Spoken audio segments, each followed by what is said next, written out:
गांव में एक गरीब मगर नेक दिल लड़की रहती थी, जिसकी शादी एक ऐसे घर में हुई जहां उसकी सास बहुत जालिम थी।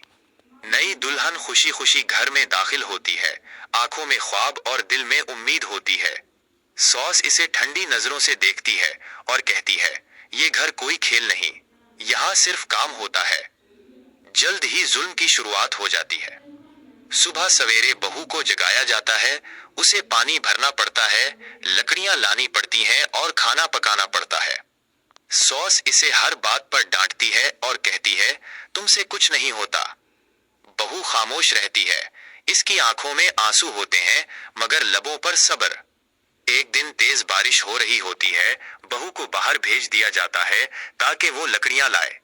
वो बारिश में पूरी तरह भीग जाती है और थक जाती है, मगर फिर भी अपना काम मुकम्मल करती है। जब वो वापस आती है तो सास हमदर्दी के बजाय कहती है, इतनी देर क्यों लगा दी। रात को बहू खामोशी से दुआ करती है, या अल्लाह मुझे सब्र दे और मेरी मदद कर। इसी दौरान अचानक सास की तबीयत खराब हो जाती है। बहू अपनी तमाम तकलीफें भूलकर सारी रात जागकर सास की खिदमत करती है, उसे दवा देती है, पानी पिलाती है और उसका सर दबाती है। सास ये सब देखकर हैरान हो जाती है। सुबह जब सास की आंख खुलती है तो उसकी आंखों में पछतावे के आंसू होते हैं। वो कहती है, मैंने तुम्हारे साथ जुल्म किया, मगर तुमने बदले में मोहब्बत दी। सास अपनी बहू को गले लगा लेती है।